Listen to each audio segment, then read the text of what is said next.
right here on TBS. The NASCAR Craftsman Truck Series kicked off the first half of the Northwestern Swing. Non-stop heavy metal, bumper-to-bumper, fender flailing, racing at its best. Bickle will have no part of it. He puts his foot down, but it's Hornaday in the main straightaway. They touch again, and again. Oh, wow. It's over with points leader Rich Bickle taking the Portland Checkers his first ever Craftsman Truck victory. Come on, Rich, you can do it on the outside just like we did last week. Come on, baby. So take it from Mother Bickle. It's going to be another short track slugfest as the Craftsman Truck Series comes to Monroe, Washington. The Napacard 200 next. And welcome on this Mother's Day weekend to NASCAR racing. Live from Monroe, Washington, it's race 6 of the 1997 NASCAR Craftsman Truck Series. We're here at the Evergreen State Fairgrounds. Hello, everybody. Ken Squire, and welcome aboard. Of all the tracks we visit, there are few that have the care and detail of this beautiful race facility. They've been running here since 1952. Sprint cars, midgets, a garden variety of stock cars. But what's going to fill this 14,000-seat grandstand today are the NASCAR Craftsman trucks. Folks are getting in right now, getting their final souvenirs, their programs, a bite to eat, and then ready to settle down for what they're really here for. Hard racing on a hard track, 0.6 of a mile. And to tell you more about it, here's Stock Car Racing Magazine's Dick Berggren. Ken, you're right. This is a beautiful facility, but what counts most is the racetrack itself. This place is big, wide, roomy, and fast. And what a field has assembled today. 17 trucks have broken the existing track record. Everybody, however, is going to be chasing Rich Bickle. He starts on the pole with the same truck that won last week at Portland. But it's a competitive field. Dodge, Ford, Chevy, all in the top 10. Only a half second separates Bickle from truck number 32. To win, it's going to take a great motor, a great setup, a little luck, and a driver with a lot of heart. Let's go to Mike Hogwood. Rich Bickle, favored to win again here today, would be the second week in a row. And right now, getting some advice from his biggest fan, his mom, on this Mother's Day weekend. Let's eavesdrop in on this conversation. What we're doing now is just remember our race strategy. He is the #1 son, and I love him to death. Happy Mother's Day to our mothers. Well, I got my mom here, and I got two great grandmas back home watching this, and you know, it's all the mothers out there. Happy Mother's Day.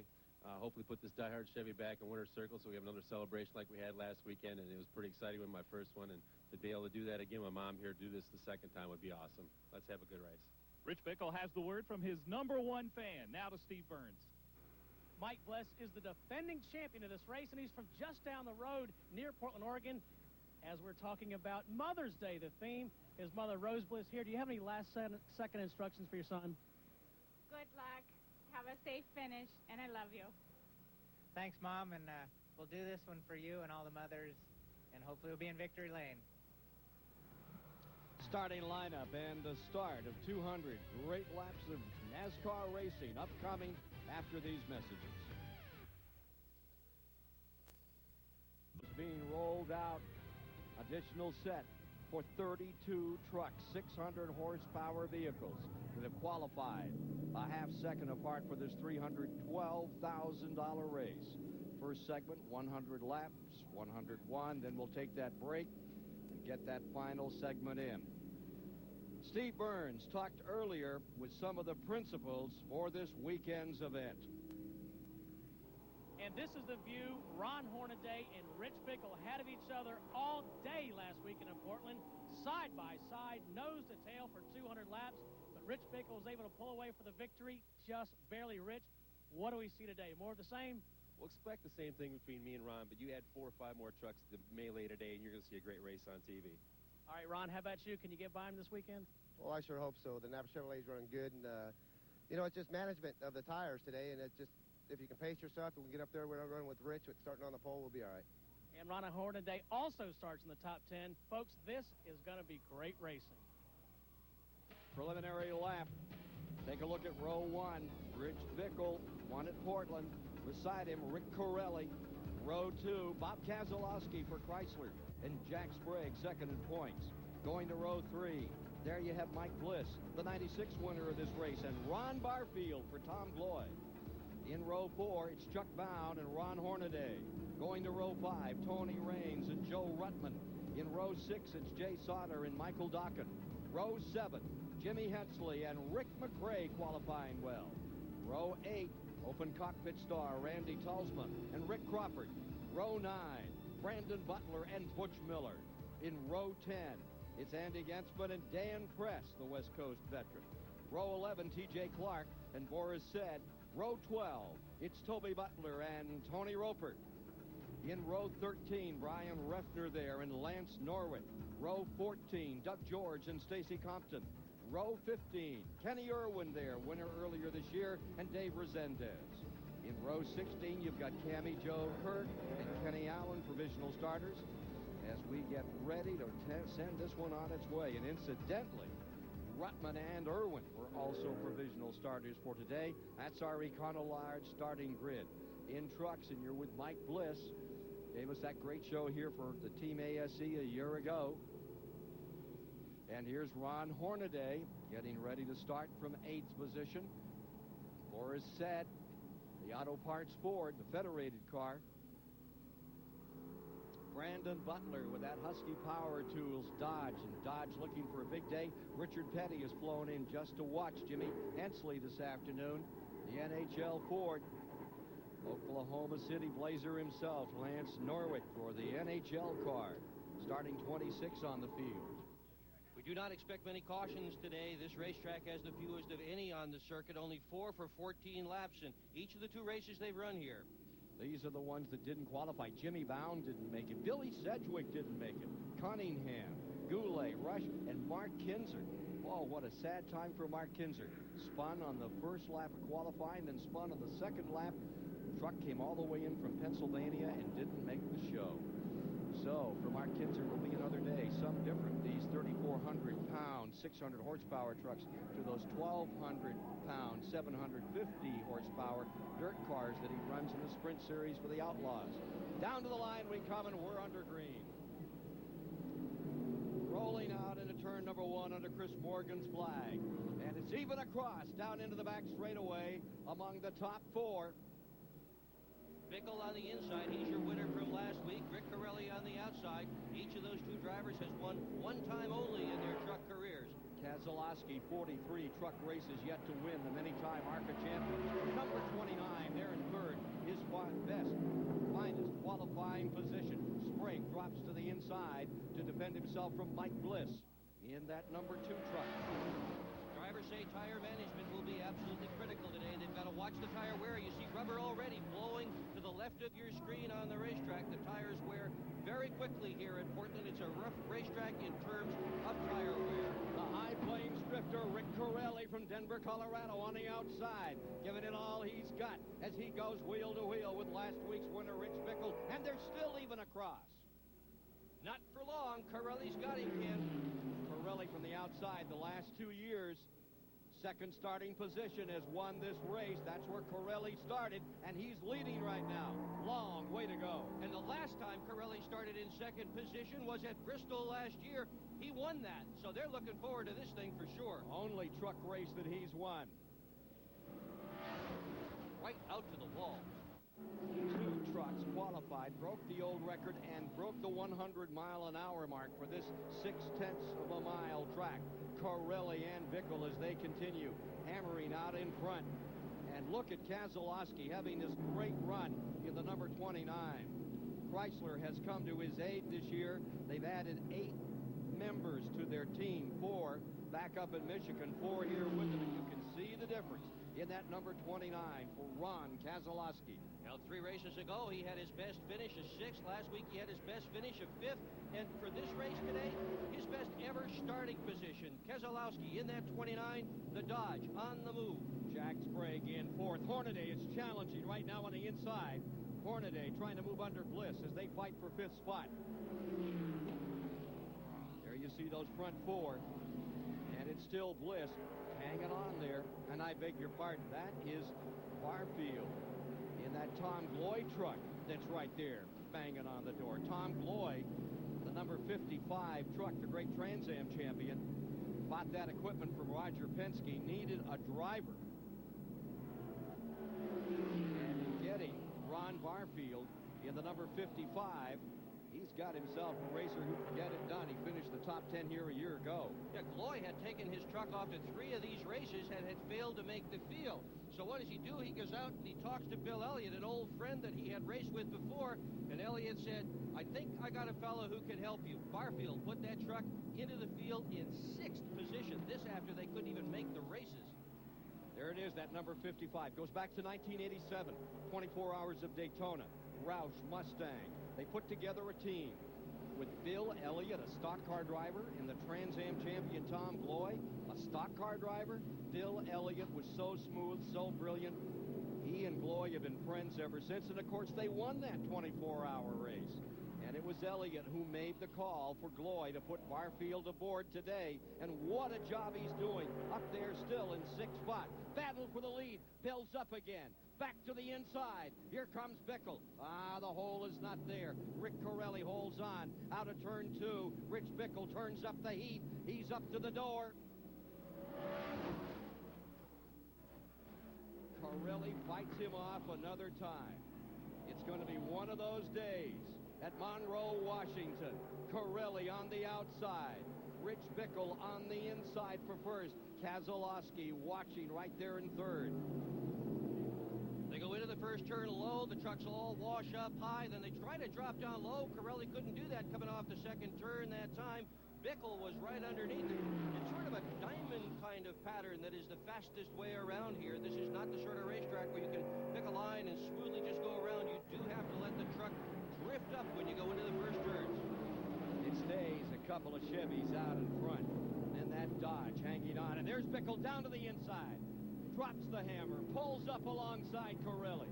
In this short track war from Monroe, Washington, we've got a beauty. Bickle is back again. Makes it stick on the bottom. Corelli likes that high line, and the High Plains drifter stays even across at the end of this lap. Hey, 12 laps. Here comes Bickle down to the inside. And here comes Keselowski. Number 29 drops to the inside. Number 17, Bickle, goes for the lead and brings Keselowski with him. And Sprague works there in 4th position.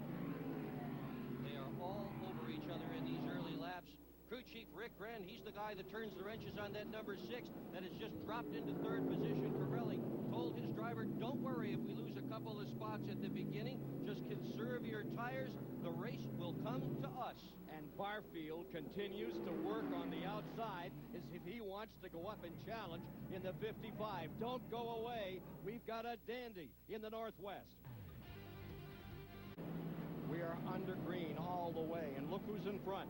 For the first time in his truck racing career, the many-time ARCA champion, Bob Keselowski, whose brother Ron Keselowski, also a great racing champion. And that family have raced Chrysler products forever. They're out in front for the first time.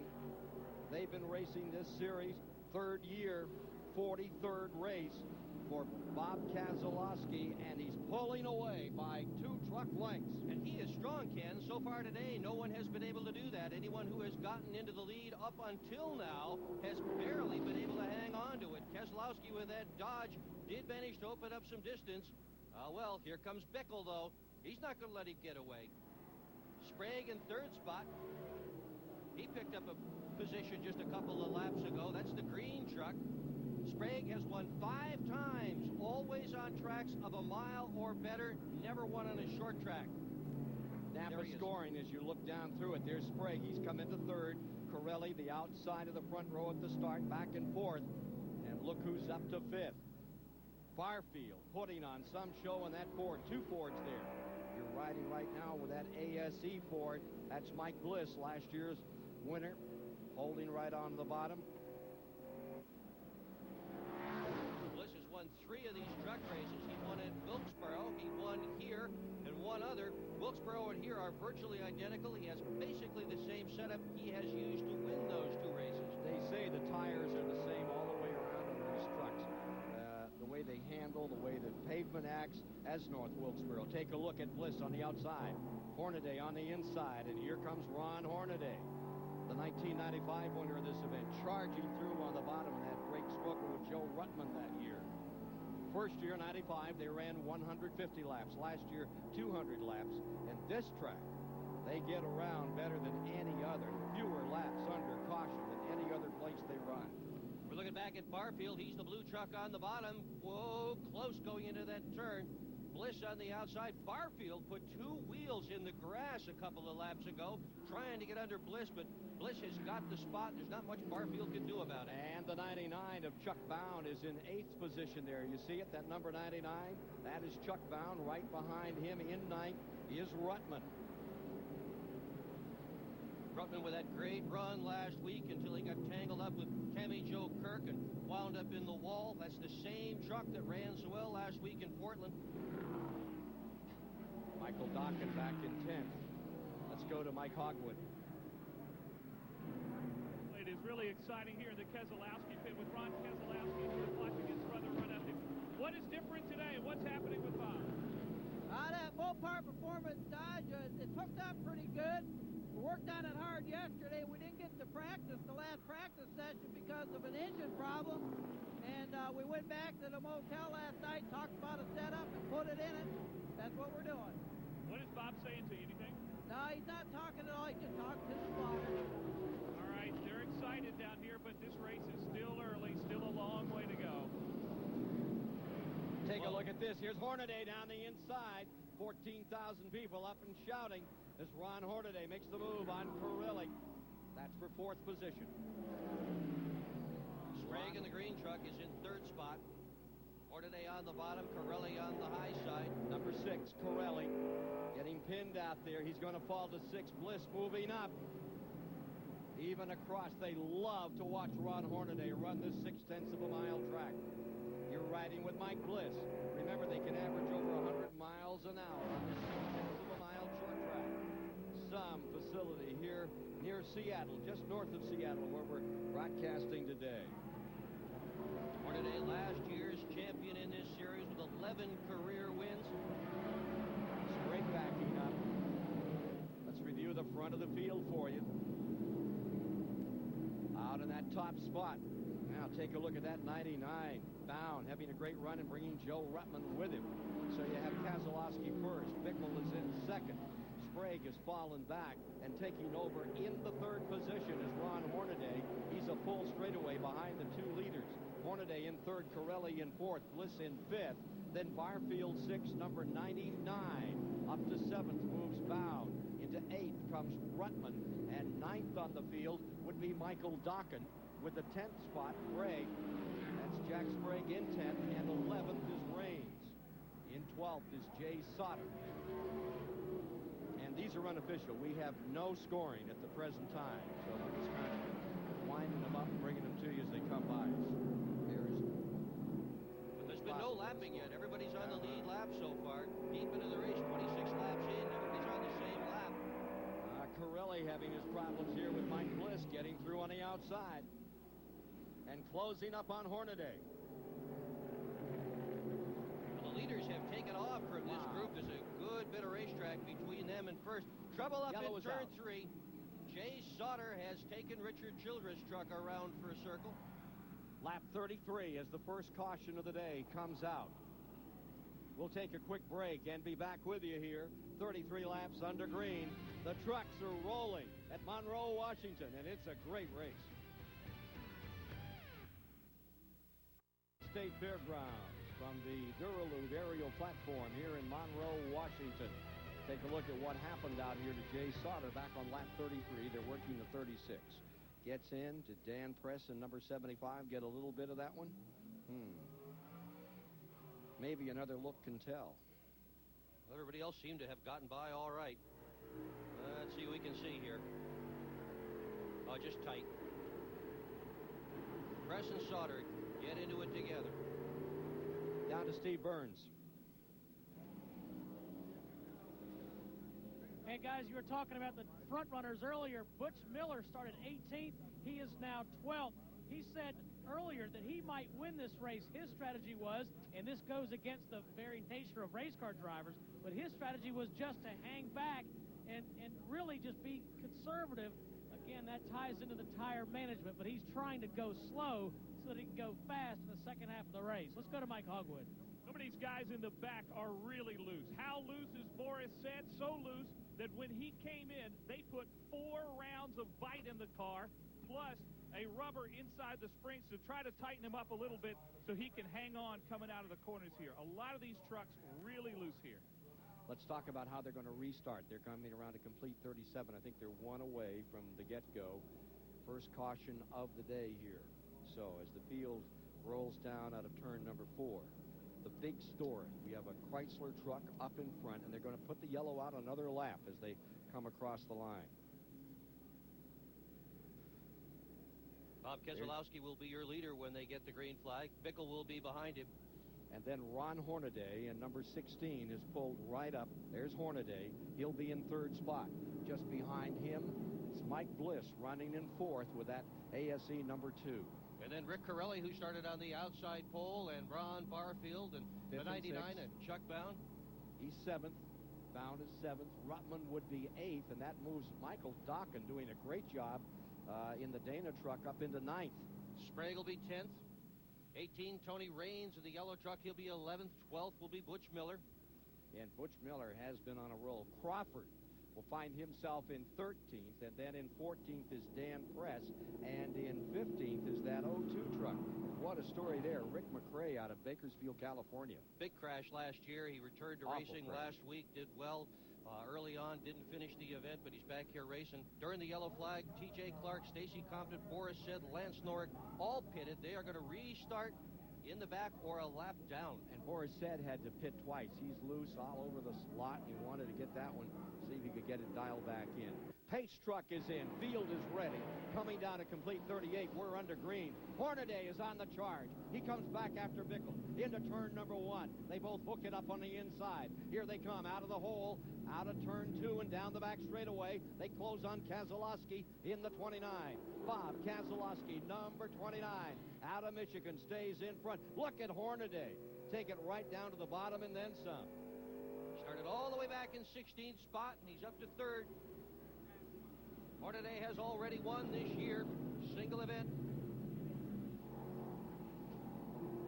Apparently, T.J. Clark may have jumped on the flag, number 22. Stop, Joe Kenley.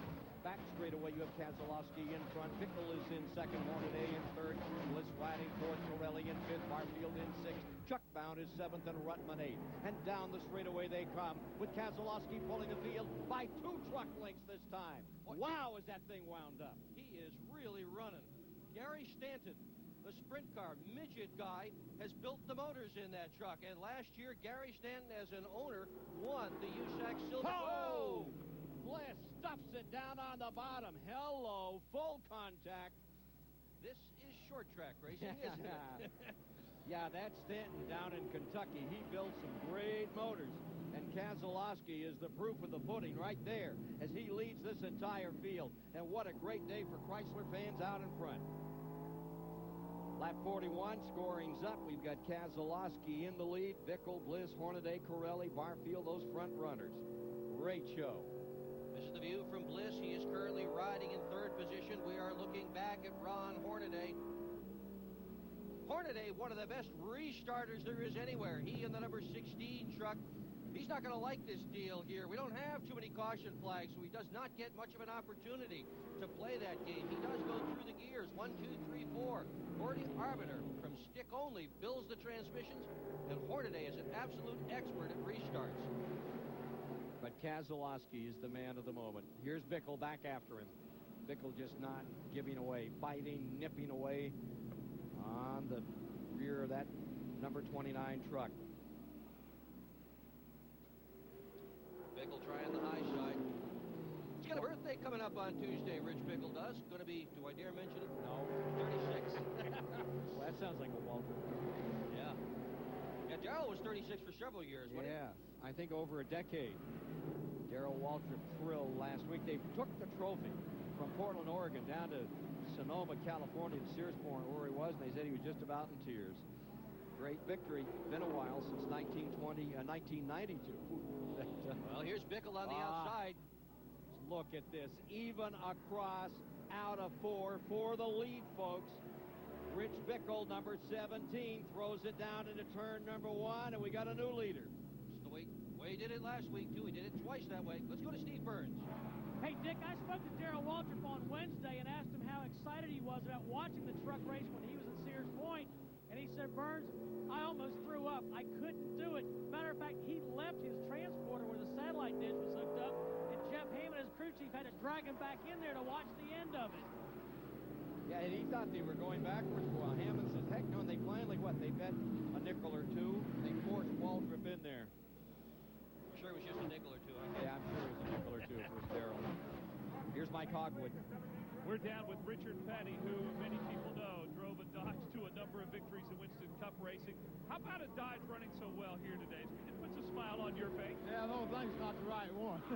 But, yeah, they run good on these short tracks. They got enough handling to be able to overcome some of the horsepower. Now, you gave up going to Talladega to come here and support your team, 43 Jimmy Hensley. What's behind that? Well, yeah, I'd already planned to come out here and rain the race out in Talladega. And, it's just the second truck race I've been able to come to this year. So I want to come out and see how the boys doing. How is your team doing? They can do a little bit better. I'll get him going in a minute. All right, you can bet he will. Back there in 14th position, I believe now. Jimmy Hensley. Rick Corelli getting back into it again. All the way back to 13th, though, Ken. They had not permitted themselves to even believe they could drop that far back. That was not the plan. Drop back a couple, yeah, but not that far. Now, as we go to a commercial break, let's recall the final outcome of the 1996 Napacard 200 on this week's Bud Who Won. Hey, race fans, Budweiser asks, who won? May 11th, 1996, Evergreen Speedway. Starting from the pole, truck 52 with Toby Butler doing the driving held off Mike Bliss in number 2 early in the event. Starting further back were challengers Ron Hornaday Jr. in 16, Jimmy Hensley in 30, and number 17 with Bill Sedgwick at the wheel. But who won? Take a look at the contenders. The answer is coming up. To win his second career NASCAR Truck Series race. Pole sitter Toby Butler ended up 7th after a tough fight with defending series champion Mike Skinner. Bill Sedgwick survived some tight encounters and went on to finish 10th.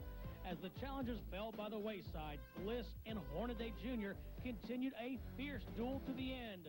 Bliss dominated the race, leading 156 laps en route to his first win of the season. Who Won was brought to you by Budweiser, the king of beers. This Bud's for you. And right now you're riding with Mike Bliss, looking from second place up at Rich Bickle, leading at lap 58 this time by. Let's remember that last week his crew chief, Barry Dotson, was fishing for suckers. Remember that during a little rain delay? Well, he went out in the Calamus River here in Oregon, and picked himself up a 20-pound salmon. Did a little bit better during the week between that race and this one. Yeah, that was one of his crewmen named Willingham, who got the biggest one last year. But, of course, he's from L.A. That's Lower Alabama. Fishes down there near Pell City. And those Alabama fishermen, they're way over those North Carolina guys. I want to say hi to Toby Porter, who crashed last week in practice and cracked a vertebrae on his neck. He is watching this race, we are sure, has been fitted with a halo. They say he's going to be fine, but it's going to be a while before he races again. Hope you're liking this one, Toby. Look at that move. Barfield in the 55, the Tom Gloy truck, on the bottom, getting under Hornaday.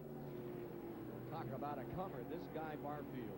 Let me tell you, you're going to hear about this kid Barfield for years and years to come. He has got all the right stuff. And Miller comes with him, and there's Hornaday with that grand old move. You take me, I'll take you. Hornaday puts the 16 back, and they slam against each other as they come off that second corner.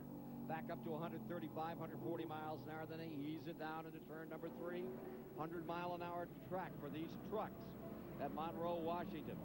Butch Miller, his mom came up from Arizona. Lives down there in retirement, and Dad. Having a heck of a good time today. And Butch Miller's working on Barfield at the present time. The 55 of Barfield, lying 5th on the field. Miller in 6th. Here you see Hornaday just behind them. He's in 7th, and there's Ruttman in 8th. Remember Ruttman a week ago in that LCI truck? That remarkable show with Tammy Jo Curtin. They both crashed out with about 7, 8 laps to go. Here he is back up in there. Tammy Jo took a provisional start, as did Ruttman for this race. But Ruttman has her wound up. Ruttman in the number 80 truck. Underneath Hornaday. Hornaday seems to be having trouble with his truck. He's not able to stay on the bottom, and as a result, there goes Ruttman on the way by. Yeah, and I think I misspoke there. Ruttman did have a good starting position. He started in 10th today, qualified 10th in that number 80 truck. His first lap in qualifying last night would have given him a provisional for sure. It was a terrible first lap, but second lap was a whole lot better. Ruttman on the move. Interesting strategy with that truck. They've got an extra bar inside the door so that when he slams into another truck or slams into the wall, it doesn't cave anything in. It keeps his wheels out of harm's way. Sprague to the inside, and he gets beneath Hornaday. Hornaday tries to get him back. But out of the hole, here they are, up out of 2. It's Hornaday. Looking like he's got the advantage as they move around. T.J. Clark. He's 2 laps down. T.J. lost 1 in the pits, and then he lost 1 by just not being fast enough. To Steve Burns. With John Monson, the crew chief for Ron Hornaday. John, are you guys having any kind of a problem? We're not really having a problem other than we're trying to save the tires. The tires are the biggest thing, and I think we've hurt them a little bit. If we can just cool for a little while and try to come back, we'll be all right. We've got to try to loosen the truck up a little bit so we don't abuse the right front. Okay, John. 66 laps complete this time by. 1 caution thus far. And the number 3 truck, that's being driven by Jay Sauter, was just lapped by Rich Bickle a year ago. They finished 5th out here in that number 3 truck, having their problems today, spinning early. Hornaday is back to 9th. Remember, he had gotten all the way up to 3rd spot. Now he's backing up, and if they have indeed hurt the tires, there's no way you can unhurt tires, and they're going to have to struggle until they get to the halfway point. Just behind him, Chuck Bound, who took a big hit last week, lost the rear end of the number 99 truck and fell from 4th to 10th in the standings. See that yellow truck? That's that youngster, Tony Raines. He's well back in the Cinta rookie standings, but he is a comer, and he's moving up well. Right now, he's got Kenny Irwin to deal with, and Kenny Irwin, that great star out of Indianapolis, Indiana, last down the inside and takes that 98 truck, the Revestas rig, up another spot. Irwin was a provisional. He had a tough time getting into the show at all. Good thing he had enough points to make it. Well, he just took 12th away from Raines. Somebody once said it's not where you start, it's where you finish anyway. So. Yeah.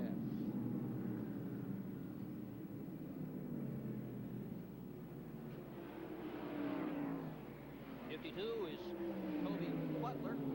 Last year's pole sitter. Yeah, and gee, had they worked on that truck. They even took the welder and torches out this morning to try to make it faster. Up in front, Rich Bickle begins to get a little heat, and the man applying it right here, Mike Bliss, getting good. Like your recreation, wide open, 600 horsepower. Welcome to Monroe, Washington, where we're watching Rich Bickle continue to throw that number 17 truck around, looking for his 2nd straight win. 5 different winners in 5 different races this year. Bickle trying to put the stopper on that, just as it happened a year ago about this time. Bickle is absolutely flying, Ken. He has begun to lap trucks at a furious pace. He's just put Jimmy Hensley and Richard Petty's truck right there. The 43 has just gone a lap down. Bliss has also put him a lap down. Sauter in the 3, you saw him spin earlier. He's having his hard time keeping up, and it will not be long before he is lapped as well. Only 1 caution thus far in the running of this event. And this is a track where they run so well, even though it is a difficult short track. There's that Kenny Irwin truck making his way around Ron Hornaday. I think we need some time to work there. They say after about 40 laps, the tires go away. And Hornaday looks like he's really fighting a handling problem.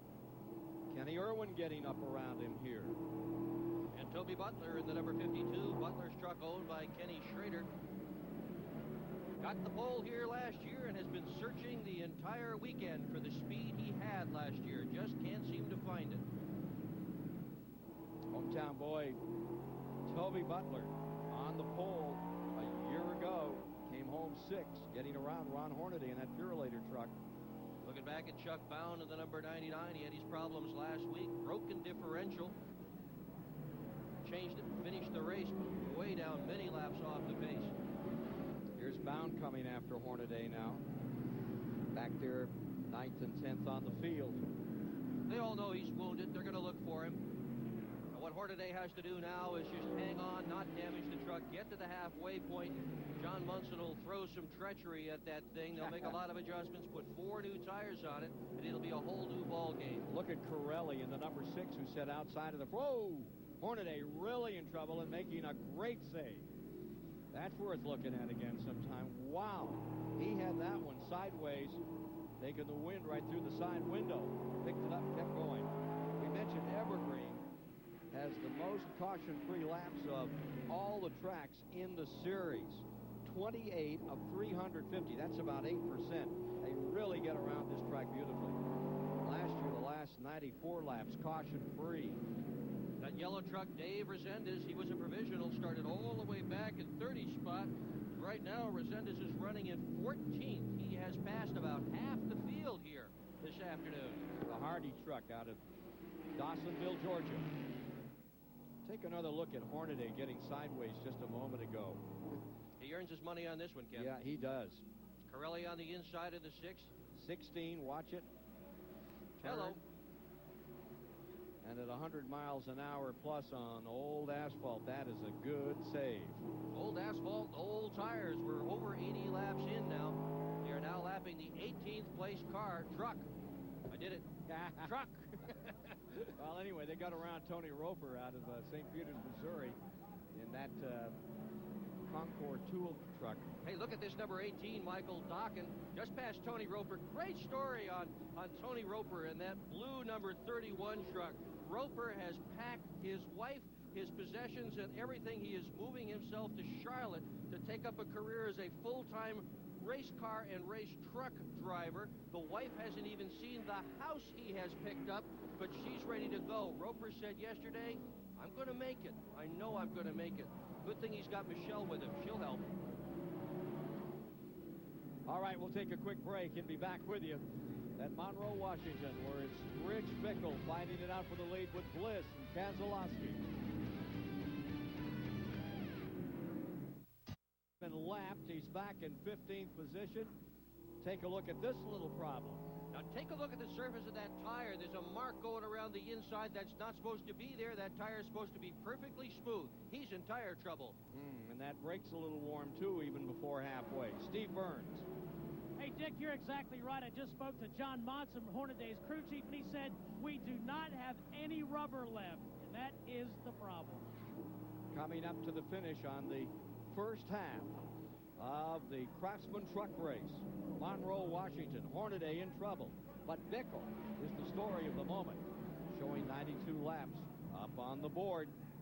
Well, Bickle may be in trouble. Corelli in the 6th loses it and goes a lap down. Bickle is putting so much of this field away, putting them a lap down. Meanwhile, behind him, the 2 is in 2nd position. That's Bliss. 29, Keselowski is in 3rd. All this traffic, Ken. Yeah, it's brought them all together. Your leader is the 17, Bickle. And in this heavy traffic, it has allowed Bliss to pull up and Keselowski. And Dokken is right in there as well. He is running in 4th position. Look at this jam right in front of the leader. And look at Bound trying to stay in that lead lap. He realizes that the number 17 truck is there. He's in the pocket trying to get out. Oh, we got to spin. Corelli spinning. That could be a break for Bound. He's into the outside wall. Yellow comes out as they come around to complete lap number 95. Here's that 17. Here's the 99 gunning down to the inside, trying to stay in the lead lap. Barfield in the 55 and Bound. And at the line, it looks like 2 may have jumped it. It did. It looked like Bliss had him at the Bliss line. got him. Bliss, the Ford. Bickle, the Chevy. Keselowski, the Dodge, all mixing it up here as we get down to that halfway flag. Want to say hello and welcome to all you NASCAR fans that have been following the Winston Cup race at Talladega, Alabama today. Mark Martin, congratulations, 2 in a row in that Winston 500 for Mark and for Jack Roush, huh? Earnhardt in second today. Yeah, Bobby Labonte third. How about John Andretti fourth? He's good. Look at this. Here we go. Round and round. Tires are all worn right now. And look like Corelli and Dokken just got together. Everybody trying so hard to stay on the lead lap. The air is showing through on a lot of these tires as we get down to the end of the first half. 97 complete next time by. And that caution was a real break for several guys. Barfield was about ready to go a lap down. So was Resendez, Doug George, and a whole bunch of others. And this caution flag means that they get to go to the back of the pack and stay on the lead lap, Ken. Going green next time by, and we see Bickle deployed in front of Bliss on this restart. No rubber left on any of those trucks, and up there in third, Keselowski. They're not going to go. They're going to wait one more lap. They're going to get it lined up a little bit better, going to hold it up one more lap. Well, we saw that Bliss truck come to the line on the inside. Boris Saad pits another time. He's in the rear end of this field trying to get anything going for that number 44 truck today. You saw Hornaday. He's obviously not pleased with his truck. I bet Earnhardt's watching this right about now, Ken Squire. Yeah, I bet he is, too. Well, let me tell you what, Dale Earnhardt, your driver has done a great job today, but when the tires go away, as you well know, there's not much a fella can do. Lap trucks on the inside, trucks on the lead lap are on the outside. And they're showing them in that order. Bickle first, then in second, Mike Bliss. Have a Chevy first, Ford second, Dodge third, as we get ready to turn them loose one more time. And Michael Dokken in the 16 truck, having himself a day up there in fourth for the Dana folks. Started all the way back in 17th. Here's Kenny Allen now stalled on the racetrack. He was another of the provisional starters. You saw him last week with an all-red truck. He demolished that one. This truck was a backup for another team early in the season. They didn't even bother to change the paint, just brought it out. Kenny Allen is sitting silent on the racetrack. That's in the third turn area. They're just trying to get everybody all lined up. That's what this is all about. And I think he's waiting. Yeah, he is. He's just waiting on the field to come by, pick up a spot, and get ready for a go. Spotters all helped in getting the trucks lined up. They're going to go green this time around. We have 97, so there's about 3 laps of green flag racing to get us to, or 2 laps to get us to that halfway mark. They bring them in at 101. I think they throw that caution about 100. Here they are, back to the line. Truck is in. Here's your start. Bickle in first. Hornaday scoots right up through the middle. Gets around that lap truck of Allen. Gets in front of Bliss, but it's not going to hold. He's loose. You know Hornaday wants to make that lap. And that's a big break for Bickle. Yeah, Bickle's just going to take off as all this stuff is going on behind him. Bliss's main job now is don't crash that number 2 truck. Hornaday motioning to Bliss. Bliss goes up on the outside, comes around Hornaday as they come by. Yeah, Hornaday knows he can't hold them off, so the smart thing to do is just keep the truck whole. And Keselowski gets backed up in all of that. The guy on the move is Dokken. Bliss is in second. Dokken comes into third. Butch Miller rolls up for fourth. Sprague is in fifth, and back to sixth goes Keselowski in the 29. The 18 truck. That is young Michael Dokken, and what a race he's having. Lived in a Freightliner motel all last summer with his dad, up in the front of that thing for 5 months. That's another one of those Stanton Motors. Here comes Miller down to the inside. Tries to slice it on through under Hornaday. He's doing everything he can to change his luck. Last night, Butch Miller shaved his mustache. Said maybe it'll fix things a little bit. Oh, look at Hornaday. Way up. He's just letting everybody go by. Nothing he can do to hang onto that truck at all. Caution down. Caution down for halfway. So we'll go to the halfway break. Halftime here at Monroe, Washington. Rich Bickle's got it on him right now. Can he hold them for the final half? That's part of the story we'll be following here at halftime today on TBS. Monroe, Washington. Ron Hornaday having his problems. The 1995 winner of this event. Looked just moments before the flag came out for the halfway mark. That's Hornaday on the outside, Butch Miller on the inside. Look at the smoke coming off Hornaday's truck.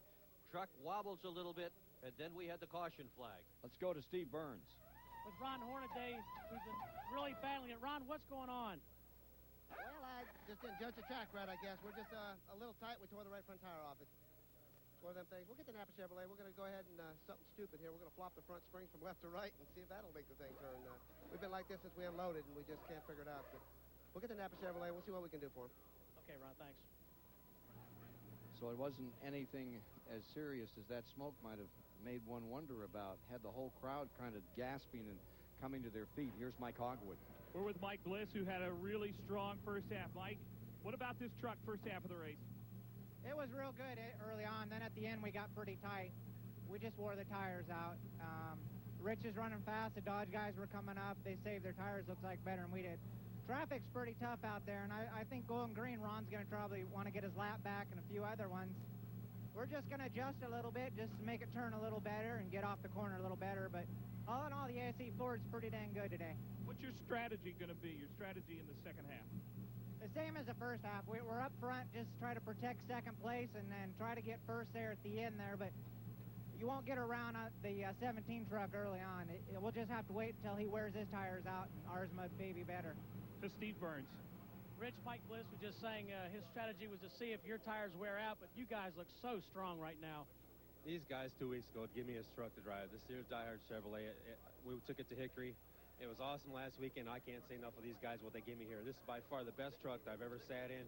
I mean, the average driver could take this truck and run up front. I don't know what they give me, but by far, this is the best thing I've ever had. It looks like your biggest problem is lap traffic. Oh, I'll tell you what, I've got myself stuck out there a couple times. I thought, man, this is not a good situation, but fortunately nobody got into anybody and spun anybody out in front of me. I thought for sure I might got tore up, but right now everything's looking good. I'm just going to run the steady pace and, racing these old short tracks like Pensacola and Nashville, and the track was bad. To learn how to baby that throttle, and that's what's making us run good. All right, Rich, let's go to Ken Squire. And it's Bickle picking up that $1,000 Gatorade award for halfway. Now our Mopar mid-race report. Here you see it. 3 leaders, 4 lead changes thus far, Dick.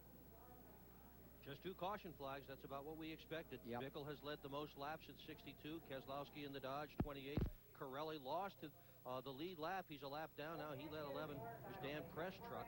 But all 32 are still out there, and that third caution was the one that marked it as halfway in this Napa 200, Napacard 200 at Monroe, Washington. Race number 2 of this series up here in this beautiful part of the world. Down in Talladega today, they had a beautiful finish. When it was all over, Mark Martin was out in front in this 5-car shootout at the end of 500 miles. That's Earnhardt right there in second. Trying for the inside. Bobby Labonte hangs it in. Tries for a move. He stays and winds up third. John Andretti, who started up in that front row, got himself fourth, and Jeff Gordon fifth. Hey, don't forget Superstation TBS. The 600 starts at 6 o'clock on May the 25th, Sunday afternoon. We'll be on the air about 5:30 with our free race show. Superstation TBS 600, the next biggie on the Winston Cup Tour. The NASCAR Craftsman trucks for this afternoon are having their own fine day. And Steve Burns can tell us more as the field rolls out for half number 2. Butch Miller started 18th, but right now he's 4th. Butch, you guys are running great. What changes did you make? The Chevrolet's been running great since yesterday.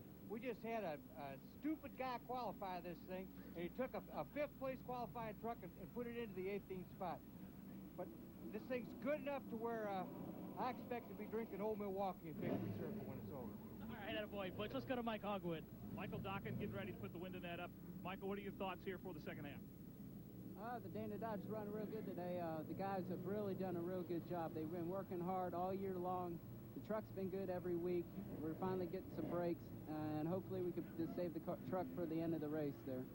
He says his chassis is the key. It has been smooth, running great all day, and he is excited about the second half of this race. Looks like he's about 14 years old. Toby Butler section here today. That's about 3/4 of the grandstands, that little section, Ken. As we take a look at the rundown out here this afternoon. Yeah, Bickle on the lead, and Bliss in second spot. Dokken in one of those Dodges is third. Butch Miller in fourth. He's the stupid guy he was talking about, did the bad qualifying run. He's been mad at himself ever since. Jack Sprague and And we look at the 11 through 20 there. Stacy Compton with a good run today. Tammy Jo Kirk from out back up into 17th thus far. Hornaday in trouble and a lap down after that first half. He's got his some work work cut to out. do. Yeah. Corelli started on the outside pole. He's all the way back to 21st. He's down a lap. Refner down a lap. Lance North down a lap. Wow. Final page. Boris said they've been in and out all day trying to make that number 44 truck begin to work. T.J. Clark had a handful from the very beginning. Okay, field coming around another lap before they get ready to turn them loose out here today. Hey, know your NASCAR. Today's race, NASCAR, 25 officials out here. They've got 6 in scoring and timing. Of course, they have a dandy starter down here below us.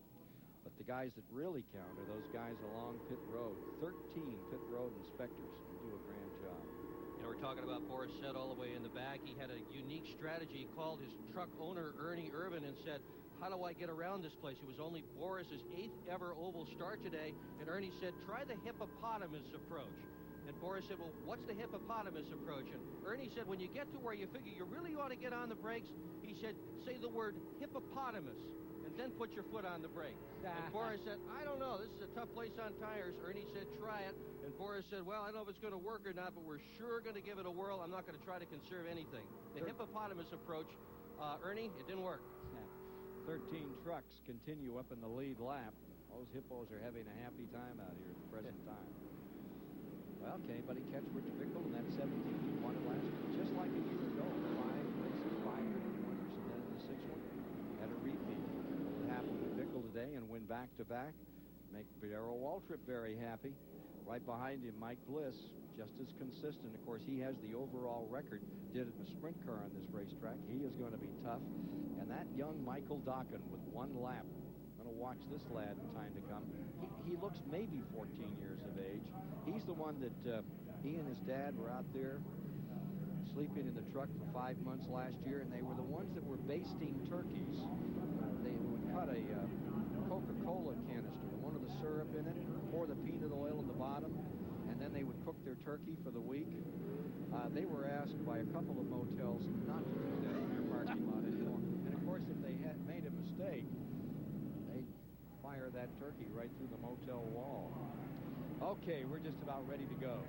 Bickle for the lead, number 17. His mom looking on as his scorer today. Mike Bliss, mom's here in second spot on this Mother's Day weekend. Ron Hornaday's mother, they flew her in. Brian Refner's mother, a couple of aunts out here, had a little dinner party. And lo and behold, out of the next room walked his mom. Didn't expect to see her here. But you know, the mothers of these drivers, so many of them are here on a week-in, week-out basis. This is not just because it's Mother's Day. That's right. These folks really support their sons in their racing effort. These are racing families. Yes, they are. Spend a lot of time at racetrack as we get ready to go green. We'll see if Rich Bickle can contain this field as we get ready. 32 strong, still out here ready to go. Hornaday is going to try to get that number 16 truck back in that lead lap. Mike Bliss hangs right on to 17. Michael Dokken in third. Rocking up into that spot around some lap trucks, and Miller comes with him into number 20. Back there in fifth is Jack Sprague. 24 has a loss in the Dodge, number 29, that had an outstanding qualifying run here and started third on the day. Here comes Bliss to the outside. He's not waiting. Chevy on the inside, Ford on the outside as they hammer down into turn 1. And here comes Hornaday. Scoots up underneath, takes out a couple of lap trucks, moves himself up to challenge, trying to get that lap back right now in number 16 in the grass. Yeah, look at Hornaday. He is on a mission. He's got to get that lap back if he's to have any hope for a strong finish here this afternoon. That means he's got to get by the 2 of Bliss. He's got to get by the 17 of Bickle, and then he'll be at the back of the pack. And all he's going to do is just, well, pass just about everybody. He's got a shot to win this thing. And I would not write him off. Last year's winner, Mike Bliss goes high. Hornaday to the inside. And Bliss is able to close the gate. Crowd's loving this. Dokken, meanwhile, has fallen back a bit. Butch Miller underneath him with that white truck. number 20, pulls up into fourth, and Dokken pinned on the outside. He'll suffer for that one. They've got Dokken on the high side, and Sprague will take advantage. Bickle just running nice and smooth out there. He doesn't really have anybody to contend with, at least at the moment. Butch Miller's really got that position, Ken, in the number 20 truck. Matted himself over a poor qualifying run, shaved his mustache last night, came out here from 18th, a position he has started in 3 times this year, and gotten himself up into, where is he, 3rd spot. And he's working on Rick McRae a lap down at the present time. That 02, that's Rick McRae, whose 2 sons and daughter are a major part of that race team, and what a job they've done. They qualified 14th for today's show. Here's Miller down on the inside. McRae, an old veteran. Of course, his dad was a great racer in Southern California. A well-known name, but Butch Miller, yeah, he is mission sent at the present time, and he's bringing Sprague with him. Dokken has finally found himself a spot on the inside of the number 18 truck, that blue, white, red livery. Butch Miller has been Mr. Consistency this year. He's got a 2nd, a 3rd, a 4th, a 9th. Incredibly, he has not led a lap with all that running he has done up front. Started 18th on the field. Miller in the white, number 20. Likes this racetrack. Running it well right now. There you see the front of the field with Hornaday trying to get that lap back. Remember, he is a lap down. Tires went completely off the number 16 truck early in the corner. So as you watch the Hornadays on the tail end of the lead lap, and they're wow. Whoa! Hornaday on-lapping himself. That brought the crowd to his feet. That's going to put him into that lead lap in 13th position. That's exactly what he had to do. Now, if he can get himself a caution flag so he doesn't have to burn up those tires trying to catch up with the back of the pack. What he really needs right now is a caution. Unlapped, Ron Hornaday sets his sights on trying to draw away from this field. Boy, is he doing it. 3 truck lengths here in the main straightaway. Hornaday is running right at the bottom, Ken. There's just about nobody running as low as he is. He's watched those left side tires that go way down to the bottom. Bickle and Bliss, 1st and 2nd. Miller comes to 3rd. Sprague roars back into 4th. Dokken is in 5th, and maintaining 6th is Bob Keselowski. Only 2 cautions so far. 4 last year, 4 the year before, and Hornaday needs one right now. Right now. The sooner the better for Ron Hornaday. And look at Miller coming up in that white number 20 truck on the bottom with Sprague behind him. 4 trucks for the lead. This is lap 111 of 200. And I think they're willing, at least the Bickle outfit, to back it up just a little. And that's giving Miller and Sprague a chance to get into this thing. Back there in 3rd and 4th. Bliss willing to ride with Bickle and save those tires as long as he can. Hornaday just trying to drive away. Remember, Hornaday changed springs left to right, try anything to get this thing to work.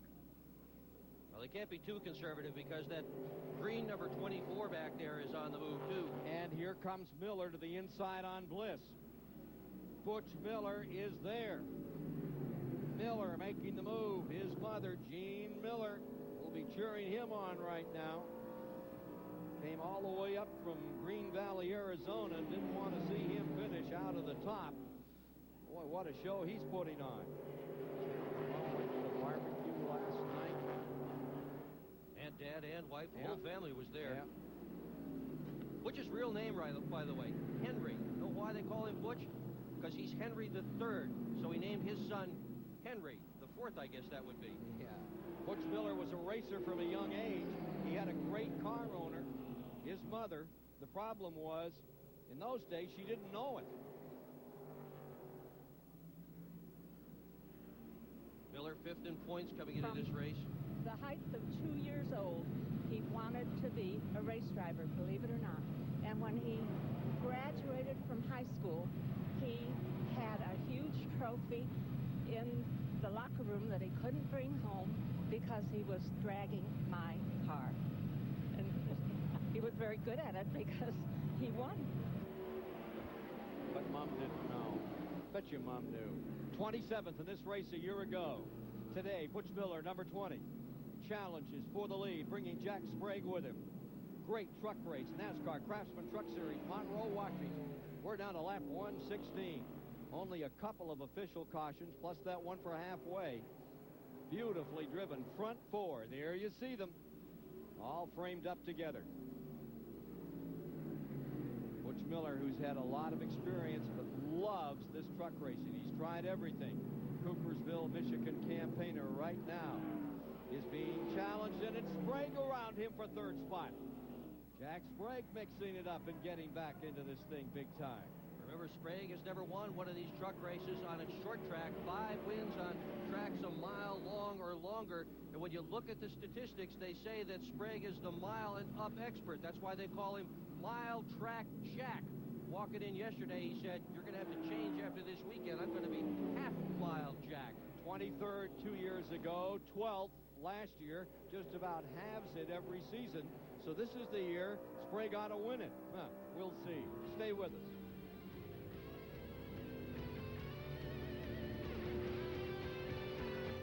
.125 of 200 laps completed this time. Duralude aerial platform showing you the Evergreen State Fairgrounds, 0.6 of a mile here just north of Seattle. And take a look at what happened just moments ago. Jack Sprague back there in third spot. He may not be a short track racer, but he sure looks like one there. Up to second spot as he passes Mike Bliss. And here's how they're deployed at the present time. There you see Bickle, number 17, in first, and Jack Sprague right there in second. Here's Mike Hogwood. Dennis Conner, crew chief on the 24, is willing to try anything to get the short track program going. Earlier this morning, he spray painted a number 24 in the back of his head. Only problem is, you can't see it. It didn't take. Something's up with Dennis's hair, so Dennis said, to heck with this. Okay, here's the deal, guys.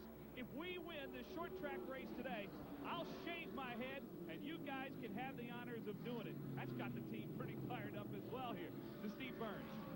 Mike, and I also talked to Dennis Conner about the changes they made at the halfway. They took a spring rubber out of the right rear to affect the handling. Prior to the race, they didn't change that much from Portland, so they're actually running a pretty similar setup. Here's Sprague working in the back of Rich Bickle. He has his team fired up. He also has his wife fired up. Gail Conner is our scorer.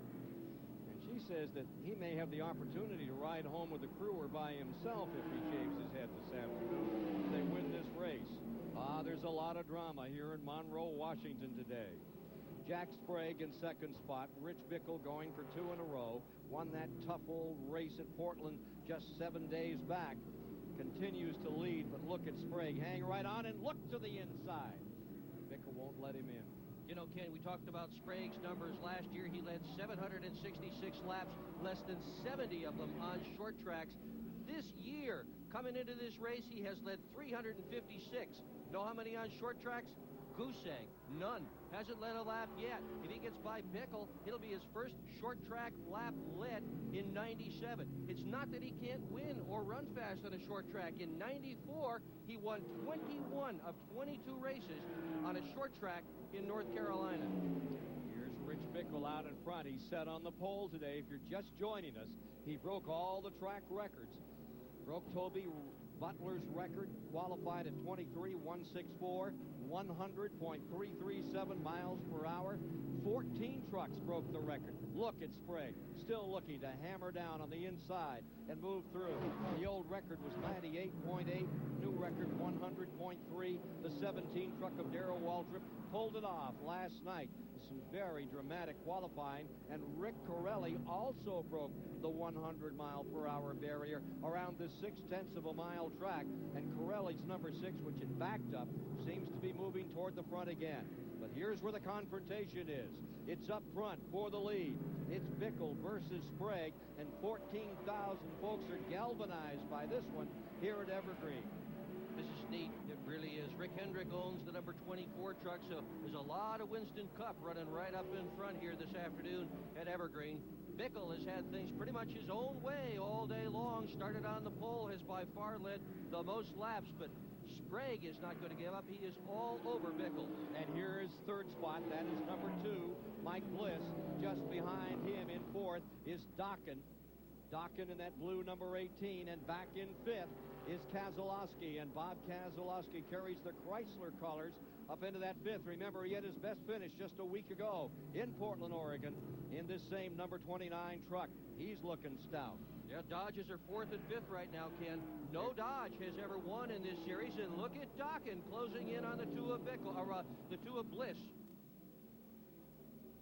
This is the 50th race in this series. Of the 49 held so far, Chevys have won 37. Fords have won 12. Dodge, none so far. Pretty interesting Napa field standings as you look back through the field. Pirelli is on the roll. He's beginning to move back up through here. We saw him back way up, but now he's up to 14th. He's back just on the tail end of the top 20. Here's Sprague. Found a lap truck in front of him, tried to put it to his advantage. Who's that, Clark, the 23 down on the inside? Yeah, T.J. Clark. Driving instructor at the Bondurant School. Lap 137. Complete. Rich Bickle got his money for his first car from his beer. Caution. Caution is out. And there's debris on the racetrack, a piece of metal down by the low side. Look at this. Here they are racing to the line. And as they come to the stripe, you see the 24 in front of the 17. We'll see if that holds up when we come back on the other side of a commercial break. Rich Bickle and Jack Sprague going at it here this afternoon on Superstation TBS. Rich Bickle leads out here in Monroe, Washington, and that Sears Die-Hard truck having a great day. There's the boss right there, his mom, Jackie, 21 years, scoring, cheerleading, so much energy. Let's get out of Mike Hogwood. Ron Barfield driving the 55 truck today, and his mom, Dee, is right here. She's only missed 2 races in his entire life, and when he got the call this week, you said, heck, I'm going to Seattle with you, right? That's right. I thought everybody spent Mother's Day like this. I didn't know there was any other way. And what about your son out there today? Oh, he's doing great. We love this truck series. It's sort of a release from the competition in Busch, and we just love it. I came over here to try to find you. I can't ever find you. You say you're too nervous to stay in one spot. I probably walk about 3 miles a race. Typical mom. Dee Barfield out of South Carolina. She had a brand new Cadillac a few years ago. It got 24 miles per gallon. Son Ron went to work, said he wanted to do a little stuff with it, wanted to drive it. When he got done, she got about 14.1. He claimed he didn't do a thing to the motor. But boy, would that Cadillac run. There's Ron Barfield right now, settling down, getting ready to go. What a run he has had today. Currently still in that lead lap, number 55 in 9th place. Prestone race recap at the present time. There you see the lap leaders thus far in the event. Bickle, Keselowski, and the rest of the crowd. Pace truck has him in order. And Hornaday has unlapped himself. He's at the back of the field, but now he's got his shot. Up there in the top 10, 3 Chevys, 5 Fords, and a couple of Dodges as we get ready to turn this one loose another time. We're going to get a green flag light out on the pace truck. Bickle, your leader. He's also your points leader. Sprague in second is second in points. So they don't have to just think about winning the race. They have to think about finishing it, because championship is surely on the minds of both of these men as we come down for a green. And it's out. Chris Morgan puts it on him. Starter Chris Morgan has him underway once again. This is lap 141. Bickle got a nice start there. Yeah. Sprague stuck on the outside of the 6. Pirelli surely wanted his lap back, didn't get it. Held the 24 of Sprague up for a little while, but oh, here he comes. Oh, mile track Jack on the bottom. Mike Bliss back behind Pirelli's lapped truck in 3rd spot. Dokken back in 4th on that restart. Then in 5th, Bob Keselowski. George Miller has fallen to 6th. Rutland is in 7th. Bickle in the 17 has never won a Touring Series championship. Says in the past he's always gone for the money wherever it was. He's headed there. Right now the money is in front, and he's got Sprague on the bottom. For the lead, Jack Sprague even across with Bickle. going to lead. Show. Yep, Sprague's going to lead his first short track lap of 1997. Remember, they score them by that white line right there as they come by, except at the start-finish.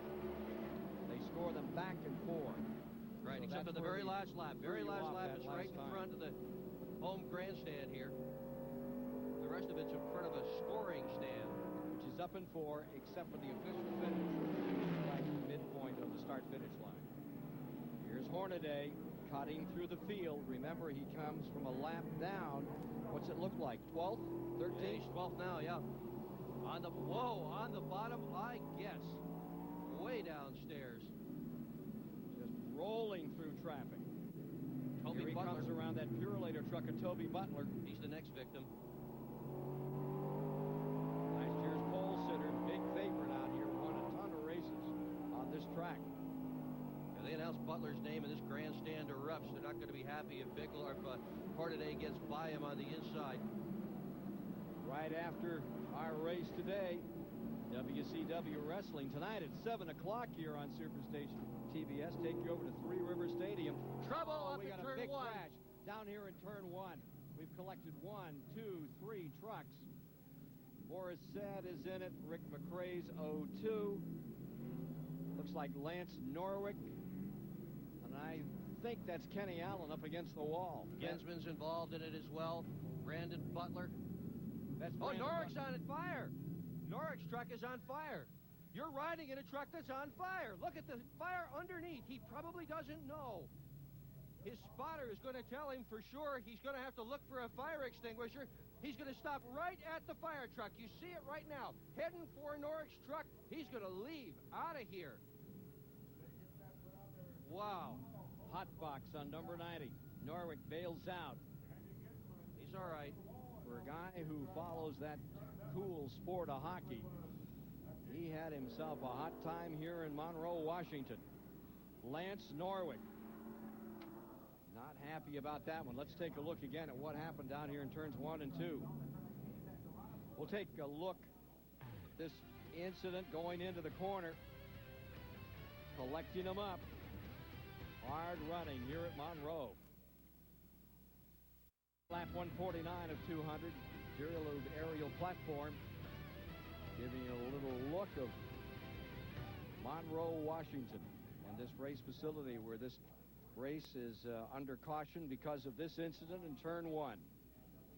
Norwick is the guy who was on fire. He's about in the middle of this, and he's about to slam the wall with the right front. Bam. And then he's going to try to drive out of this thing. Get another look at it. Here we go. We're going down the front straightaway right now. It all happens going into the first turn. Here we go. You're riding with Brandon Butler. See Boris Said going around backwards. Rick McRae in the 02. Wham. There's Norwick right there. Wow. He is really on fire, Ken. They must have ruptured an oil line. He's as hot as those Philadelphia Flyers that he says is going to win the Stanley Cup this year. Tough one. Back out. The hood's up on the number 90 as they come around. Now, there is a vision problem for sure. Here's Steve Burns. And Ken, we're in the backstretch here with Billy Woodruff, the crew chief for Lance Norwick. Billy, what started the fire? Is Lance okay? As far as I could tell, when he got hung up in that wreck over there, he probably knocked the fuel pump or knocked the oil line off of it. That's about it. But Lance is okay? Oh, yeah. He didn't even know he was on fire. But the truck's not so okay. No, I got to go work on it. Thanks, Billy. Thank you. Tell you, cool customers, this Lance Norwick has won. This guy is going to make himself into a real racer in this truck series in years to come. Guy to watch for sure. Take a quick break and be back with you again. 10,000 in this grandstand here in Monroe, Washington, enjoying the Craftsman NASCAR Truck Series. It's been a dandy race thus far. There is Butch Miller's number 20. Let's go down to Mike Hogwood. Butch Miller made a stop on pit road. He was really bad loose, still on the lead lap, but had fallen back. So the crew made a decision. Bring him down on pit road, stay on the lead lap. We're under caution, tighten it up a little bit. Let's go back out when we get green, try to gain some more positions. He'll be running 12th as they get ready to take green. And Ron Hornaday made a pit stop. Sure did, and so did a lot of other people. Brian Refner, Boris Said made pit stops. They came in too early. They're going to have to start at the longest line when we go green. And we'll talk about Hornaday again in a moment. Upcoming, the NASCAR Craftsman Truck Races on Saturday. They'll be on May the 24th in Odessa, Missouri. Then on May the 31st, look for them up there at that beautiful mile track in Loudon, New Hampshire International Speedway. Hey, June 6th is going to be a dandy. That's a Saturday. And they're going to be at Texas at that great new track out there that William Smith has created. June the 21st, look for them in Bristol, Tennessee. That was where Keselowski went upside down a year ago. Look for the action there. July the 5th.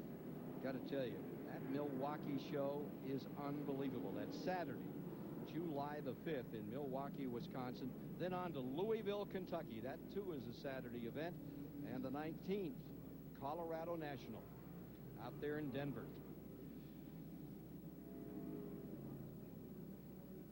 Ron Hornaday is the story of the moment. He was back on pit road. They're up to something. Yeah, they said they poured water on the tires, and that is a way to cure the tires. If the tire is softer than you might like to have it, you pour a little water on it. When it's hot, it gets a little bit harder, and that can help. He did not lose a lap. He's still on the lead lap. And I'll tell you what, Ken, just about half the field has been in. Randy Tolsma, Tony Roper, Rick McRae, Butch Miller, Jimmy Sauter, Hornaday, Hensley, Resendez, and Chuck Bound all have been in. Let's go to Steve Burns. Dick, I can add to the Ron Hornaday situation. In addition to putting water on the tires to cool them down, they took air out of the right front and half a round of wedge out of the right rear. They have been fighting a terrible push from the time this race started. We saw Jay Sauter come in right side tires. He was involved in that crash up in turn 2, head sideways, and so was the 66 Rentner. Back to Mike Hogwarth. And Jay Sauter did get a NASCAR-approved tire change. He does have new tires on the right side, but they're concerned that the toe-in problem, it's bent in a little bit, and so that truck is going to be really tough for Jay Sauter to handle when we go back green. That Sauter's tire there? Well, if it is, that's an approved tire change. It certainly was an approved tire change. Yeah. They don't let you change tires under either caution or under green here unless there's a problem. That's part of NASCAR's approach to keeping the cost of this series down. There's a couple ways to put money in a racer's pocket. One way is to hand them a lot of money. Another way is to keep them from spending it. That's the tire rules reason. Hey, coming up tonight, a couple of division leaders are going to go at it. Three River Stadium, Pittsburgh Pirates and the Braves. They're both up there going for it. And you'll see it tonight. Starts at about 7 o'clock here on Superstation TBS. There's Jay Sauter's rig back out again. A little beaten up. 34-year-old. Not had a good day today. First half went against him, and then the second half. Problem in this 5-car bust out here in turns 1 and 2. You know, he's taken over a tough ride to have because the guy who had that before, Mike Skinner, won the championship with it. 8 races in 95, 8 races in 96 he won. And, of course, Sauter wanted to get in that thing and win and win and win. Will Lind is the team manager and has just told him, calm down, our day will come. It's going to take a little while for everybody to get used to each other, get with the program, but everything is together. All the pieces are here. We will win. 1 lap to green. 155 complete. 156, they'll get back and get racing. Lining them up, and as they do, you'll have Sprague in front and Bickle following in second. Michael Dokken will take third. Bliss will be in fourth. Keselowski, the number 29, in fifth. Rutman will be in sixth. Looks to me like Kenny Irwin may be up there in seventh. From the rear today, Kenny Irwin, the 7th spot with the number 98, and then in 8th, Ron Barfield. Tom Gloy has to be smiling this afternoon about Barfield's performance. Bill Elliott certainly gave him a hot tip on that good year. Ron McLaughlin, Stacy Compton, you saw a glimpse of that number 86. He's in 10th. Another guy from all the way at the back of the pack who's worked his way forward. Second in those rookie standings, or third, and doing a great job this year. Compton brings that rig of his around, and we're ready to go racing once again. Chuck Bound back there on the tail end of that lead lap. Resendez just in front of him. That's 12th and 13th. Resendez and Bound, respectively, as we go back to green. What a start Jack Sprague got. He just took off from the outside. 17th, Bickle wasn't able to keep up with him. Sprague is running off. He's got Carrelli between himself and Bickle. Tammy Jo Kirk there in the number 7. She's on the bottom. She's another one that started all the way in the back. She is 16th. She's a lap down. Hornaday from 11th now. There he is. Hornaday cool those tires. Put the garden hose right to them. Will it make a difference? We'll find out here in about the next 40 laps to decide this race. Looks to the inside, then the outside of Butch Miller in the number 20. Butch Miller also pitted on that break. 23 laps have been run under caution. Not very many. Compared to last week, we had, what, 9 caution periods? Really get around this track well. Rick Corelli just on the tail end. He's shown, what, 14th lap down. Boy, Hornaday has really got his work cut out for him. Down there on the bottom, trying to get by the 20 of Butch Miller.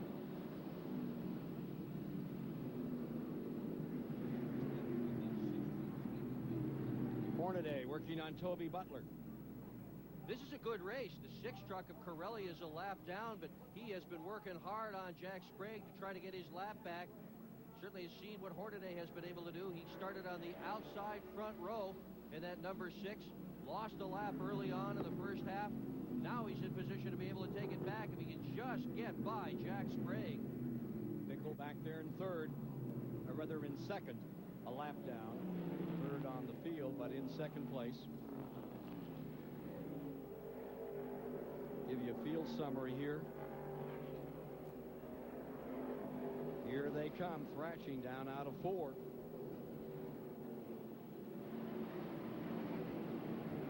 Corelli trying to make that lap up.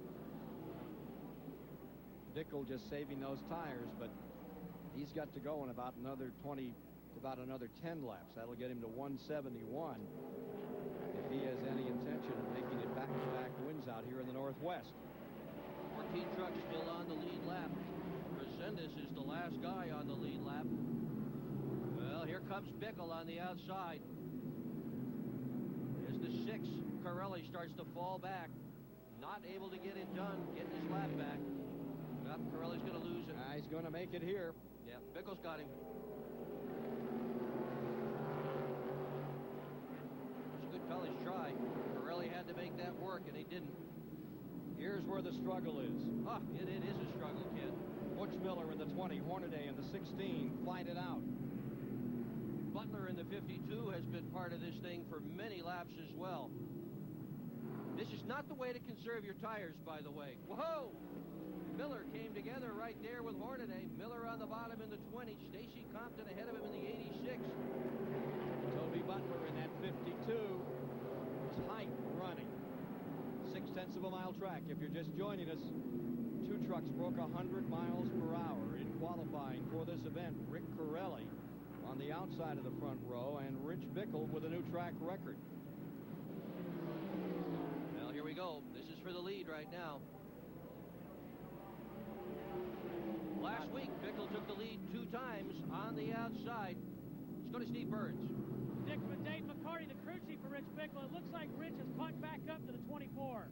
Yeah, he's caught back up. He laid back a little bit. We're trying to save the tires, and the diehard Chevrolet has been running great all day. The crew's done a great job.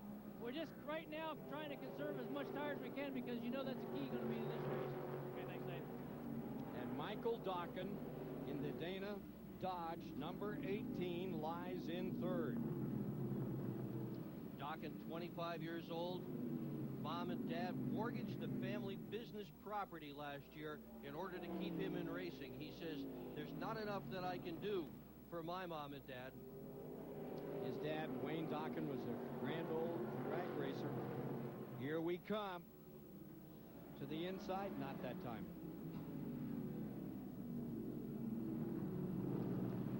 Shed has just gone back in the pits.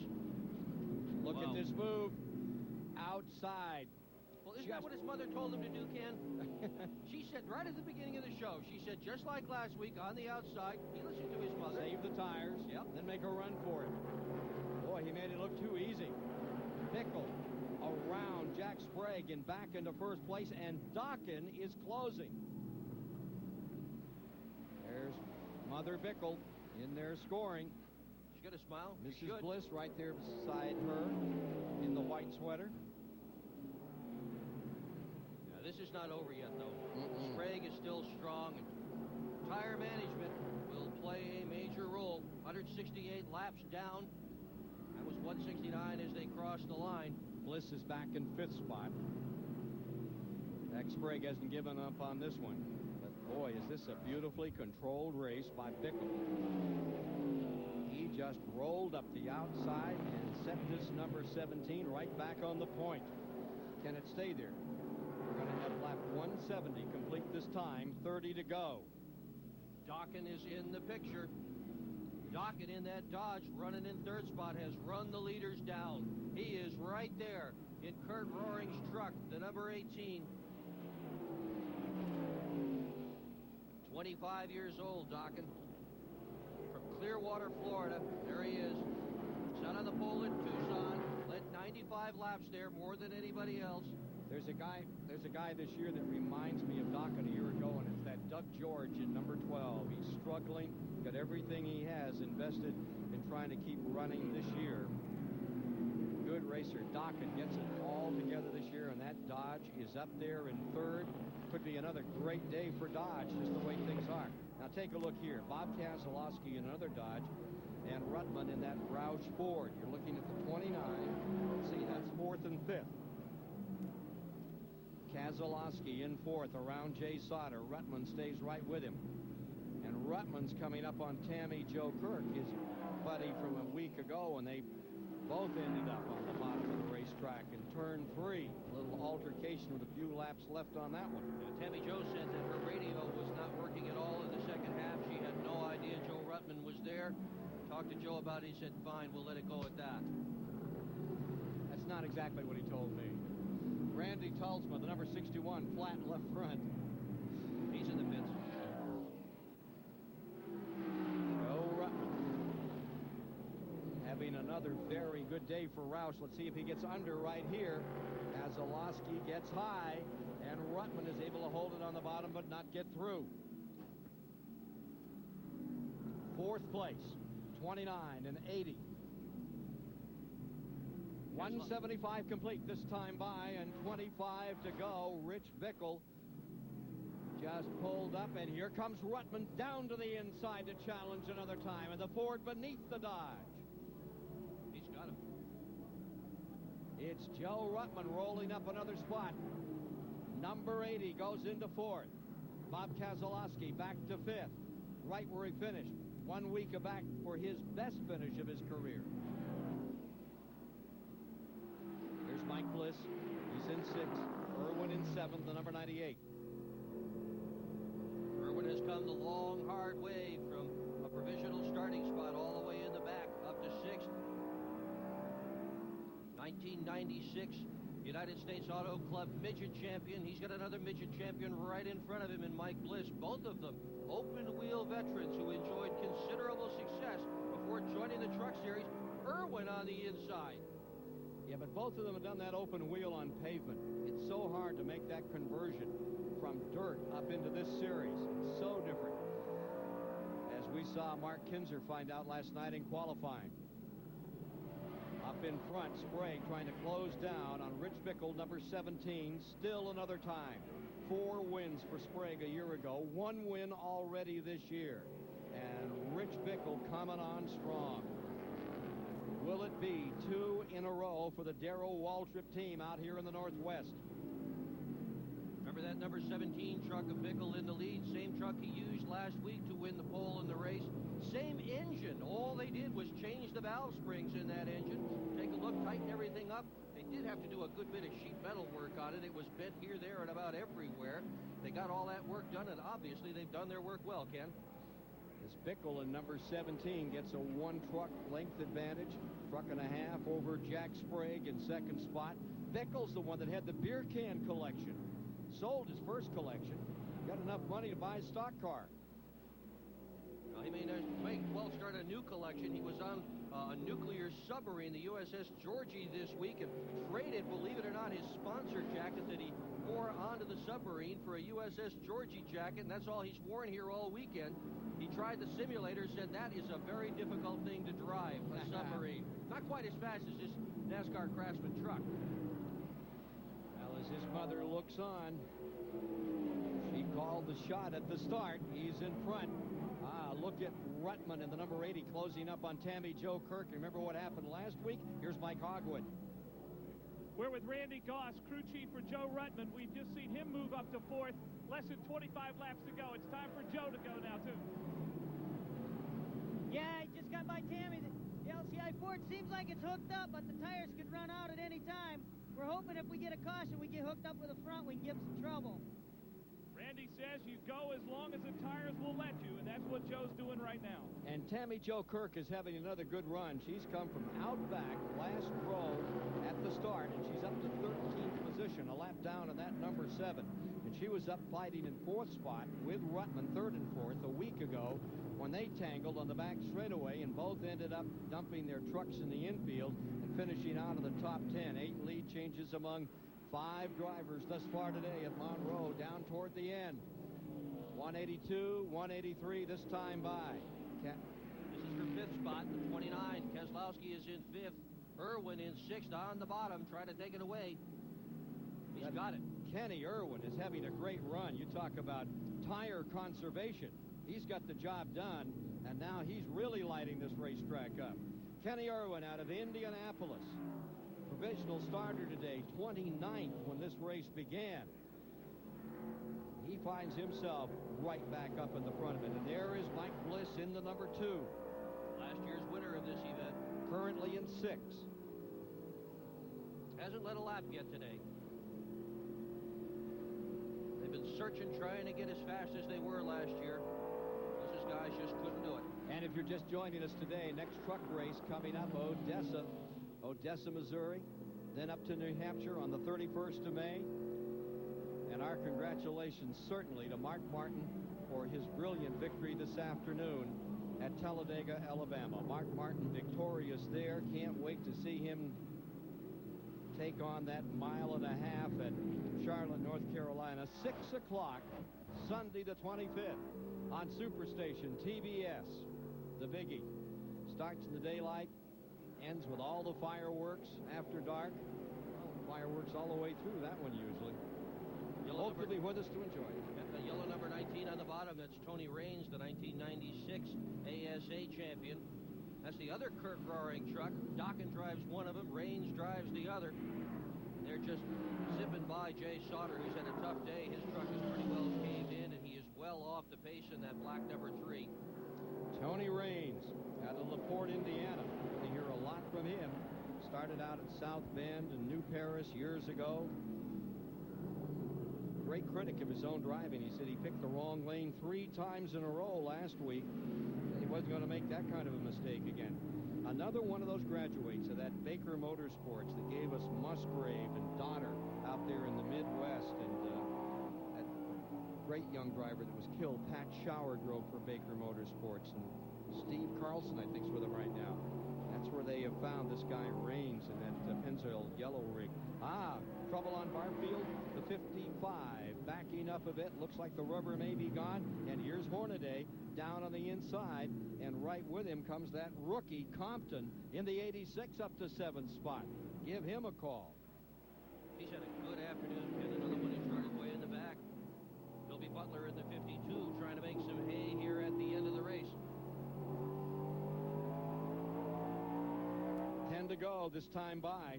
Stacy Compton and that number 86 that started 8th today finds himself in 7th. Look at Hornaday from a lap down. He's all the way up to 9th now. Butch Miller behind him. Number 20, and there's his mother looking on. Not too happy with the way Butch is doing today. There may be some coaching when this one's over, Dr. Bergeron. I think so. Yeah. Mom and Dad have been with Butch not only for this race, they were out last weekend at Portland as well. Yeah. Well, they moved out of snow country. They came down to Arizona, and they used to follow him everywhere. Not as easy to do anymore, but they sure do love to watch him race. Look at Roper in the 31. He's doing well. All his furniture in that truck, in his race car hauler, back home again. I hope his wife likes the new home he's picked out for her kid. She quit her job on Thursday. Hasn't got another job. She said, well, wherever he goes, I'm going to go along with him. He's back in 16th spot. Roper in the 31. He married a saint. Most of those drivers, if they have a marriage that lasts, they have found a saint, that's for sure. Tough life. But a good one. A way of life like any other for these folks. For Rich Bickle, what he's done, all he's ever wanted to do. Caution's out. Yellow is down. This is at lap 193. And remember, this race will not finish under a caution. It'll have a green, white, and checker. And I think it's for the 56. Looks like he came off his speed. Brandon Butler up in turn 3, and it's coasting around the track. He's trying to get back into the pit area. You have to come all the way down across the start-finish line and go into the quarter-mile track where they're pitting. Here's Mike Hogwood. This caution is something that Jack Sprague really wanted. His tires had gone away for him. He didn't feel he had a shot at catching Rich Bickle, but now maybe he can scrub up the tires a little bit and summon up something for a couple of laps and maybe have something for truck number 17. And it's a great break for Dokken, too. That Dana Dodge is back up in there. 10-lap rule, it'll be a single-file restart, yeah, with the lead lap trucks in front. So Sprague will get to close up, but he will not get to start beside the 17. Lap trucks will not play a factor. They were beginning to play a role here until this caution flag. Bickle had gotten by several of them. They've stopped Chuck Bound in the 99 now, trying to get him in a correct position. Take a look at the top 10 here. Bickle, Sprague, Dokken, Joe Rutland to 4th. Big break for him. Kenny Irwin. Bob Keselowski is there in 6th. Mike Bliss in 7th. And Stacy Compton. Outstanding job for him into 8th. Then Hornaday, then Miller. And they'll be in a bundle. Compton had never seen this racetrack before he came here. Neither had his crew chief. So they have really done a great job in getting that truck ready and getting it prepared as well as it's been. Federated Auto Parts Ford. Boris said, giving us these shots. He's had a tough day. They've tried to get that thing to work all afternoon. Haven't had too much luck with it. So much for hippopotamus entry into the corner. He's still trying to get his ride for Le Mans. Le Mans is in June. It's on an off weekend for the Truck Series. Says he's real close to something. Said what? He said a Ford. He and Lance Norrick are a couple of those new young stars so serious about this racing. They'll do anything they can to improve themselves in it. And some of those guys are looking for that double file restart. They're being told, I'm sure, on their headsets, this is not the game. We are at 10 laps, and you see trickling down to the inside. Chuck Bound is out there. Refner fell to the inside, hoping for that double file restart, which is not to happen. Randy Tulsma did it as well. Single file to get this one done. 194 complete. They're told to back up and get in line. 13 trucks still on the lead lap. NASCAR's marking instructions to the crew chiefs, and then relay those instructions to their drivers, tell them where to go. There is no argument. Whatever NASCAR says, that is where you start. The interesting thing is the 99 truck. He's trying to find a hole.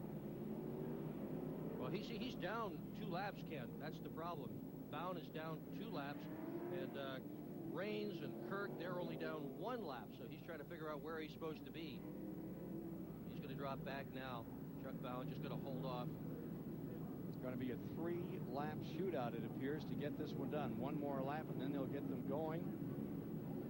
And I think some of those drivers are confused, and they think they can come up from a couple of laps down. Tammy Jo Kirk comes down. Rain starts to look for an inside hole. Oh, and they're all doubled up back here.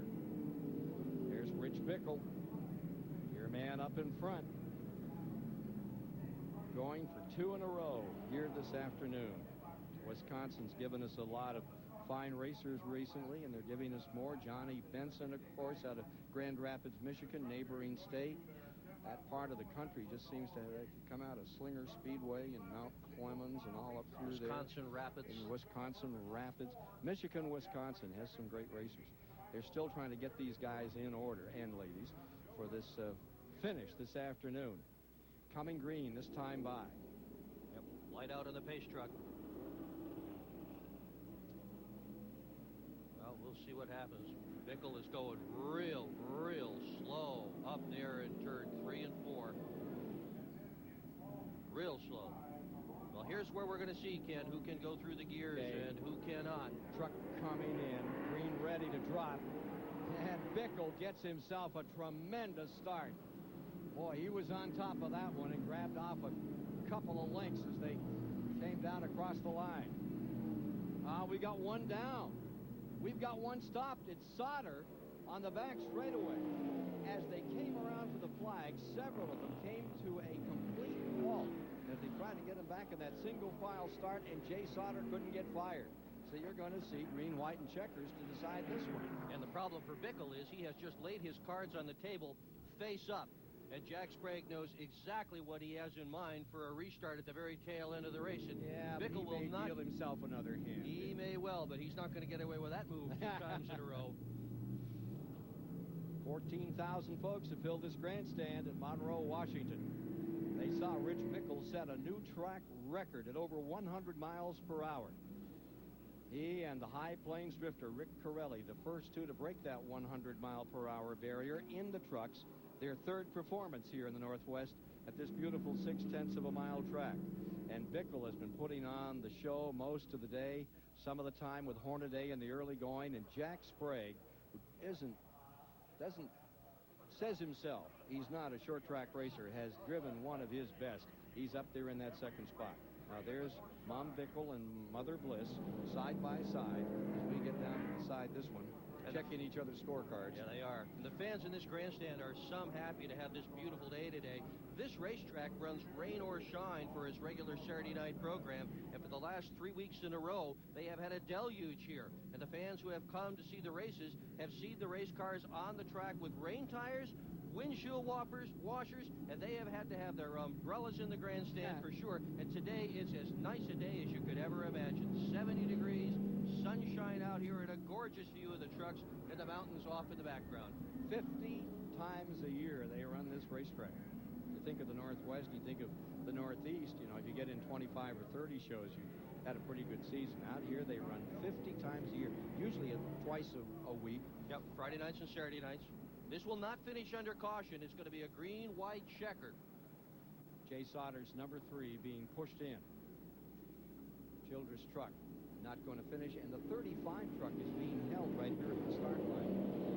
What the story is on number 35, we'll see. Resendez in the Ortholon Garden Products Chevrolet awaits the field.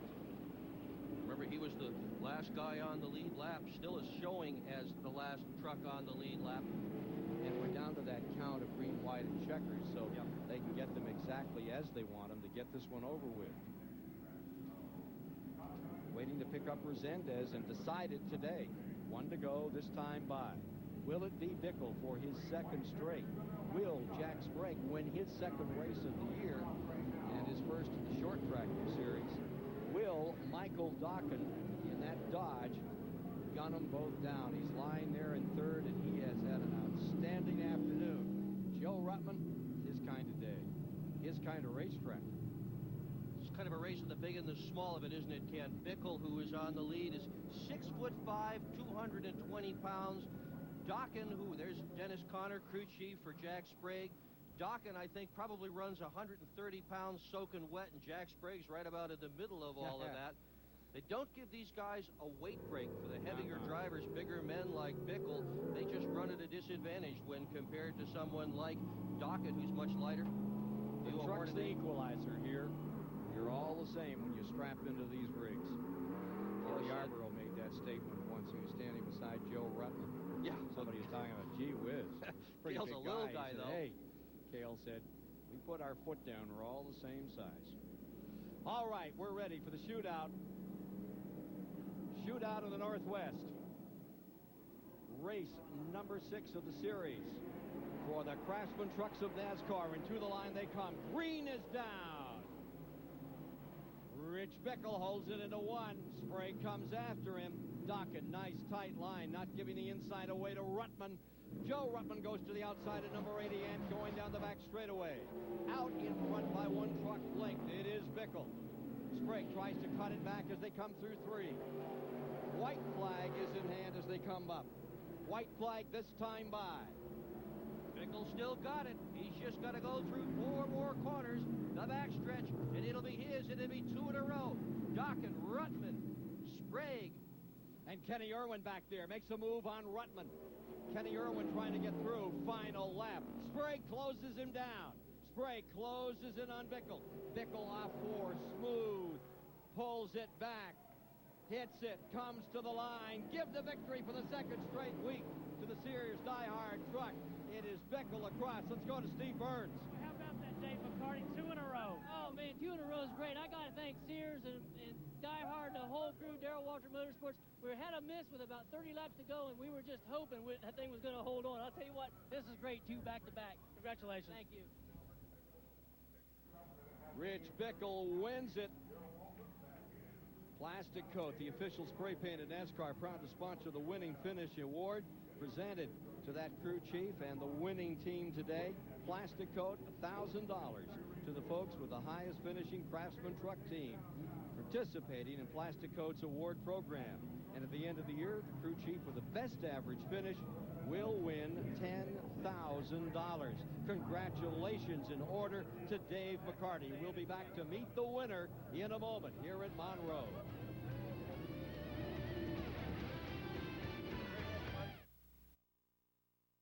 Trip, your new hired man really got the chores done. Let's go down to the Purolator winner's circle with Mike Hogwood. And this is one happy driver, second week in a row. You own the short tracks in this truck series right now. All I can say is, like I said last week, if they didn't play it, Sears Die-Hard Chevrolet, awesome. Unbelievable. These guys give me the best truck I've ever sat in. We went to Hickory with it, and we tested it. I mean, it was just incredible. Incredible truck. We come here to both out the North Pacific races, and just this thing, you couldn't ask for anything better. You know, I got to say thanks to the people that helped me from day one. Gene Ruckty, the Patch families, all the sponsors throughout my life. Gene Eisenhower Turnbull Truck, and everybody that's got me here. Thank you. And happy Mother's Day, because my mom's right here. Ma Bickle, this is some victory for the boy, yes, huh? And his birthday's Tuesday, so... Yeah, early birthday present. Talk quickly about that battle with Jack Sprague down the stretch. He was pretty tough for you. Jack was good. I didn't know where he come from, because the first half I never seen him, and, you know, I just was worried about, excuse me, about, you know, saving my tires. He got by me. I just, you know, saved it. But I can't believe I lost a cylinder in the motor with about 50 to go, and it helped me out. I couldn't spin the rear tires, but like I said, all I can say is about this Die-Hard Chevrolet. Darrell Waltrip, I hope you had a great day. I hope you got to watch part of this, baby, because we're bringing home the trophy. All right, another trophy going to Darrell Waltrip Motorsports, and mom and son celebrating here. Let's go to Steve Burns. And with Jack Sprague, another great battle with Rich Bickle. Just came up short. Just short. First thing I'd like to say is Happy Mother's Day to my mom. Hi, Mom. I tell you what, Quaker State Chevrolet ran awful good all day. It was, we weren't happy with it at all yesterday, and changed all 4 springs this morning, basically changed the whole setup. Dennis did, and the guys, and they done a great job. And truck was a little loose the first half, so we tightened it up a little bit and tightened it up a little too much, and I couldn't turn it the second half. But had a lot of fun racing with Rich, and I really thought we might get our first short track win here today. But I'd like to say hi to Rick at home and Jimmy Johnson, and thanks for everything. And hey, it was a great day. We're second. We're still in the points chase. Now we're going to go to some tracks that I like. And Jack, we should point out that there have been 50 races in this series, and you're the only driver to finish all 50. That's quite an accomplishment. Well, I hope you don't jinx me, but hey, that's just a tribute to this Quaker State team. And, you know, the guys do a great job. They work hard, they're determined, they're intense, and there's nowhere I'd rather be. I mean, we're keeping in the points chase. These were the 2 worst races we had last year, Portland and Evergreen, besides getting knocked out. We ran 4th last week, ran 2nd here at Evergreen. This is the only place I've ever gone a lap down, and that was last year. So, hey, I'm tickled to death. We're going to win some short track races, and we're going to win some more speedway races.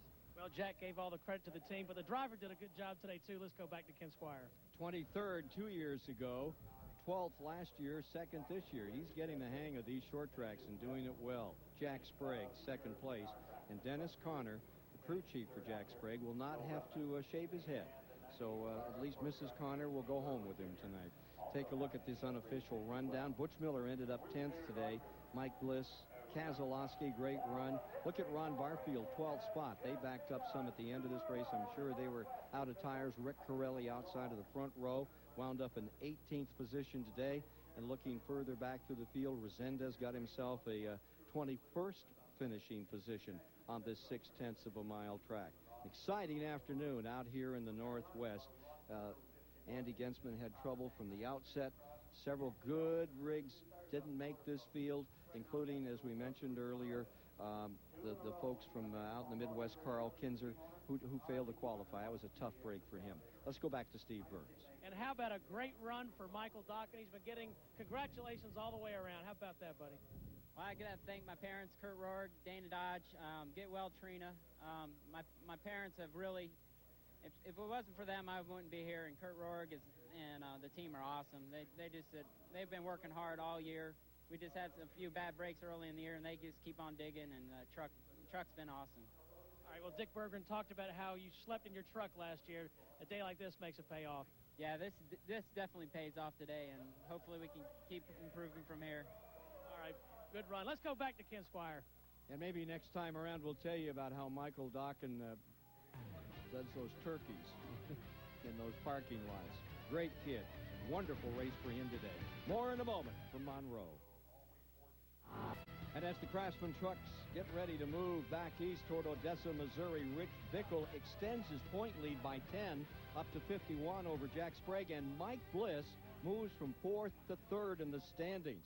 Hornaday back in 4th and Butch Miller in 5th after this great race this afternoon.